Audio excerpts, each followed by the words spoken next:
നമസ്കാരം. വെനിസലയെ ആക്രമിച്ച് പ്രസിഡന്റ് മദൂരയെ തട്ടിക്കൊണ്ടുപോയി. ഇനി അമേരിക്കൻ പ്രസിഡന്റ് ഡൊണാൾഡ് ട്രംപ് കാണിക്കാൻ പരാക്രമങ്ങളൊന്നുമില്ലായിരുന്നു.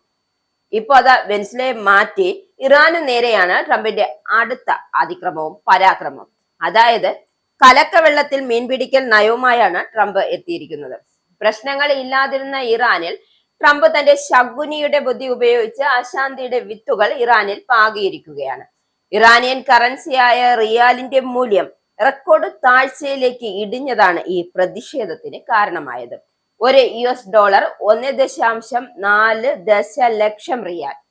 പണപ്പെരുപ്പം 42% മുകളിൽ എത്തിയതോടെയാണ് സാധാരണക്കാർ ജീവിക്കാൻ കഴിയാത്ത അവസ്ഥയിലായി.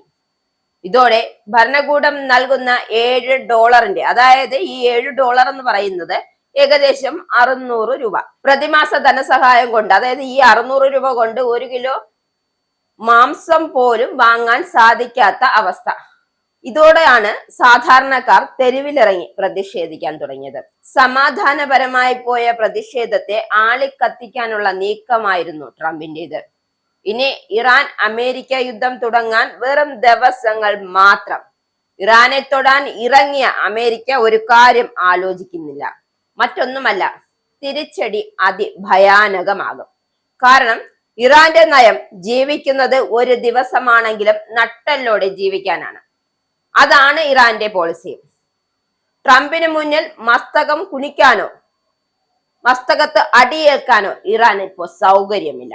അതുകൊണ്ട് തന്നെയാണ് ട്രംപിന്റെ വാക്കുകൾ കേട്ട് തെരുവിലിറങ്ങിയവർക്ക് കണക്കിന് കൊടുത്തിരിക്കുകയാണ് ഇറാൻ. ഇറാൻ ജനതയുടെ നന്മ മാത്രമാണ് ഇറാൻ ലക്ഷ്യമിടുന്നത്. എന്നാൽ ട്രംപിനെ പോലെയുള്ള ക്ഷുദ്രജീവികളുടെ വാക്കുകേട്ട് ഇറാനെ നശിപ്പിക്കാൻ ഇറങ്ങിയവരെ വച്ചുപറിപ്പിക്കാൻ ഇറാൻ തയ്യാറല്ല. 2 ആഴ്ച പിന്നിടുന്ന ജനകീയ പ്രക്ഷോഭത്തെ അടിച്ചമർത്താൻ കടുത്ത നടപടികളുമായാണ് ഇറാൻ ഭരണകൂടം രംഗത്തെത്തിയത്.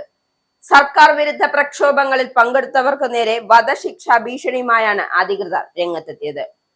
പ്രതിഷേധക്കാരെ ദൈവത്തിന്റെ ശത്രുക്കൾ എന്ന് വിശേഷിപ്പിച്ചുകൊണ്ടാണ് അറ്റോർണി ജനറൽ രംഗത്തെത്തിയത്. അദ്ദേഹമാണ് ഈ മുന്നറിയിപ്പ് നൽകിയത്. പ്രക്ഷോഭകരെ സഹായിക്കുന്നവർക്കും ഈ കുറ്റം ചുമത്തപ്പെടുമെന്നും ഇറാനിയൻ സ്റ്റേറ്റ് ടെലിവിഷൻ റിപ്പോർട്ട് ചെയ്തു.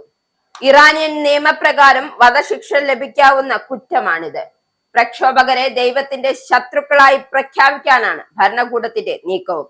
ഇറാനിയൻ ശിക്ഷാ നിയമത്തിലെ ആർട്ടിക്കിൾ 186, 190 എന്നിവ പ്രകാരം ഈ കുറ്റം ചുമത്തപ്പെട്ടവർക്ക് വധശിക്ഷ, അവയവങ്ങൾ മുറിച്ചു മാറ്റൽ, അതായത് വലതു കൈയും ഇടതു കാലും, ആജീവനാന്തം നാടുകടത്തൽ എന്നിവ ലഭിക്കാം. ഭരണകൂടത്തെ ഒറ്റിക്കൊടുക്കുന്നവർക്കെതിരെ അനുകമ്പയില്ലാത്ത നടപടി വേണമെന്നാണ് പ്രോസിക്യൂട്ടർമാർക്ക് ലഭിച്ചിരിക്കുന്ന നിർദ്ദേശം. ഇന്റർനെറ്റ് വിച്ഛേദിക്കപ്പെട്ടതിനാൽ കൃത്യമായ കണക്കുകൾ ലഭ്യമല്ലെങ്കിലും വിശ്വസനീയമായ റിപ്പോർട്ടുകൾ അനുസരിച്ച് മരണസംഖ്യ കുതിച്ചുയരുകയാണ്. വിദേശ മാധ്യമങ്ങളുടെ റിപ്പോർട്ടുകൾ അനുസരിച്ച് കുറഞ്ഞത് 217 പേർ കൊല്ലപ്പെട്ടു എന്നാണ് കണക്ക്. ഇതിൽ 9 കുട്ടികളും ഉൾപ്പെടുന്നു. 2300-ലധികം ആളുകളെ സുരക്ഷാ സേന ഇതിനോടകം തന്നെ പിടികൂടിയിട്ടുണ്ട്. ആയിരക്കണക്കിന് ആളുകൾക്ക് വെടിയേറ്റു. ആശുപത്രികൾ പരിക്കേറ്റവരെ കൊണ്ട് നിറഞ്ഞിരിക്കുകയാണ്. പഴയ ഇറാൻ പതാകയും ഏന്തി, അതായത് സിംഹവും സൂര്യനുമുള്ള പതാക ഏന്തി തെരുവുകൾ പിടിച്ചടക്കാനുള്ള ആഹ്വാനവും വ്യാപകമാകുന്നുണ്ട്. ഇസ്രയേലുമായി ജൂണിലുണ്ടായ യുദ്ധവും ഉപരോധങ്ങളും ഇറാനെ ആഭ്യന്തരമായി തളർത്തിയിരിക്കുകയാണ്. പരമോന്നത നേതാവ് ആയത്തുള്ള അലി ഖമേനിയുടെ ചിത്രങ്ങൾ പരസ്യമായും കത്തിച്ചും ഹിജാബ് നിയമങ്ങൾ ലംഘിച്ചും ഇറാനിലെ സ്ത്രീകൾ ഉൾപ്പെടെയുള്ള ജനത വിട്ടുവീഴ്ചയില്ലാത്ത പോരാട്ടത്തിലാണ്. ഇവർ പോരാടുമ്പോൾ ഒരു കാര്യം ശ്രദ്ധിക്കുക, ഇറാന്റെ തിരിച്ചടിയെ കുറിച്ച്. എന്തും ചെയ്യാൻ ഇറാൻ മടിക്കില്ല. മറ്റുള്ളവരുടെ വാക്കുകേട്ട് ഇറാനെ തകർക്കാൻ ഇറങ്ങിയ ജനങ്ങൾ കരുതിയിരിക്കുക.